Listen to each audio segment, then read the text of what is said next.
नमस्कार मंडळी, कशा आहात तुम्ही? तर आज मी तुम्हाला एक मेथीच्या भाजीचा किस्सा सांगते. तर मेथीची भाजी ना उन्हाळ्यामध्ये खूप महाग होती आणि त्यावेळेस जेमतेम एक जुडी 2 जुडी अशी घरी यायची मेथीची भाजी. तर एकदा काय झालं बघा, मी घरी ना मेथीची भाजी शिजायला घातली. एक कढईभर फुल होती. तर मला वाटलं ती भरपूर होईल 4 माणसांसाठी. तर मी ती बनवली. तर ती प्लेटभरच मेथीची भाजी झाली. आता काय करायचं, जेवायला बसली ना माणसं, ती कढईमध्ये ठेवली. आता घरामध्ये हे घेतं का ते घेतो, ते घेतो का हे घेतो असं झालं. कारण की ती मेथीची भाजी थोडीच होती आणि तिच्याकडे बघून लाज पण वाटायला लागली. आता ही कोणाला पुरण ती. तेव्हापासून आहे ना मी मेथीची भाजी महाग झाली ना जास्त प्रमाणात आणतच नाही. कारण की ती पुरतच नाही कोणाला.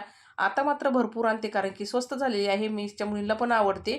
तर मस्त अशी मिरच्या ठेच्यावर चांगली पाणी सुटेपर्यंत परतून घेतली. नंतर त्यामध्ये मुगाची डाळ, शेंगदाण्याचा कूट टाकला आणि परतून घेतली चांगली.